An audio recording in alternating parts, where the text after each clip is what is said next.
বন্ধুসকল নমস্কাৰ।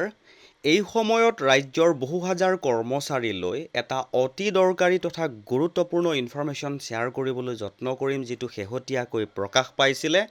দেখুৱাবলৈ লৈ আছোঁ, চাওক। দেশৰ উচ্চতম ন্যায়ালয়ে দিলে গুৰুত্বপূৰ্ণ ৰায় আৰু এইসকল কৰ্মচাৰীয়ে বৰ্তমানৰ পৰা পেঞ্চন, দৰমহা বৃদ্ধিকে আদি কৰি যথেষ্ট সা সুবিধা লাভ কৰাৰ কথা উল্লেখ কৰা হৈছে। সকলো সবিশেষ জনাবলৈ যত্ন কৰিম। দেখুৱাবলৈ লৈ আছোঁ, চাওক। দশক ধৰি চলা বঞ্চনাৰ পৰিল ওৰ, আইনী যুঁজেৰে বিজয় কাঢ়ি আনিলে ভুক্তভোগীয়ে। এটা অতি গুৰুত্বপূৰ্ণ ইনফৰমেশ্যন শেহতীয়াকৈ প্ৰকাশ হৈছিলে। ইনফৰমেশ্যনটো আপোনালোকৰ সন্মুখত হাইলাইট কৰিবলৈ লৈ আছোঁ, চাওক। ৰাজ্যৰ মাষ্টাৰ ৰোল কৰ্মচাৰীসকলে অৱশেষত ঐতিহাসিক বিজয় সাব্যস্ত কৰিলে দেশৰ সৰ্বোচ্চ ন্যায়ালয়ৰ মজিয়াত। অসম চৰকাৰৰ চূড়ান্ত বঞ্চনা বৈষম্যৰ বিপৰীতে উচ্চতম ন্যায়ালয়ে দশক ধৰি প্ৰাপ্যৰ পৰা বঞ্চিত মাষ্টাৰ ৰোল কৰ্মচাৰীসকলৰ সপক্ষত প্ৰদান কৰিলে গুৰুত্বপূৰ্ণ ৰায়। ভুক্তভোগী গুচৰীয়া কৰ্মচাৰীসকলৰ কেইবাখনো আবেদনৰ শুনানি লৈ উচ্চতম ন্যায়ালয়ে ৰাজ্যৰ বঞ্চিত মাষ্টাৰ ৰোল কৰ্মচাৰীসকলৰ চাকৰি নিয়মীয়াকৰণ কৰিবলৈ নিৰ্দেশ প্ৰদান কৰে। গুৱাহাটী উচ্চ ন্যায়ালয়ৰ খণ্ড বিচাৰপীঠৰ পূৰ্বৰ এক ৰায় খাৰিজ কৰি উচ্চতম ন্যায়ালয়ৰ ন্যায়াধীশ বিক্ৰম নাথ আৰু সন্দীপ মেহতাৰ খণ্ড বিচাৰপীঠে ৰাজ্যৰ বঞ্চিত মাষ্টাৰ ৰোল কৰ্মচাৰীসকলৰ চাকৰিৰ নিয়মীয়াকৰণ সন্দৰ্ভত কেইবাটাও নিৰ্দেশনা প্ৰদান কৰে।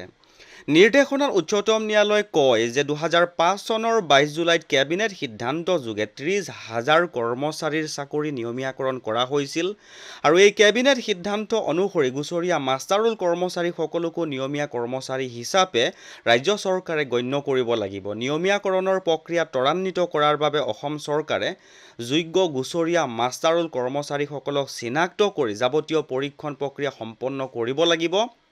উচ্চতম ন্যায়ালয়ে পুনৰ কয় যে নিয়মীয়াকৰণৰ পাছত পূৰ্বৰ 30,000 কৰ্মচাৰীয়ে পোৱা সা সুবিধাৰ দৰে গুচৰীয়া কৰ্মচাৰীসকলেও সকলো নিয়মীয়া নিৰীক্ষত দৰমহা নিৰ্ধাৰণ, চাকৰিৰ ধাৰাবাহিকতা, পেঞ্চন, অৱসৰকালীন সুবিধাকে সকলো প্ৰাপ্য আদায় পাব লাগিব।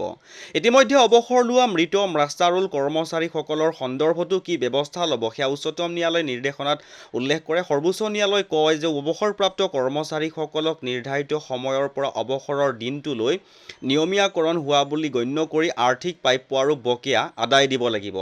এই সময়ত এটা অতি গুৰুত্বপূৰ্ণ ইনফৰমেশ্যন যে বকেয়া আদায় দিয়াৰ কথাও উল্লেখ কৰিছে।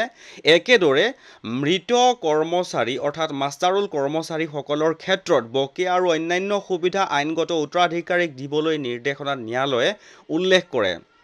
উচ্চতম ন্যায়ালয়ে পুনৰ কয় যে গুচৰীয়াসকলে পাব লগা সকলো বকেয়া গণনাকে আদি কৰি সকলো প্ৰক্ৰিয়া এটা বছৰৰ ভিতৰত সম্পূৰ্ণ কৰিব লাগিব ৰাজ্য চৰকাৰে।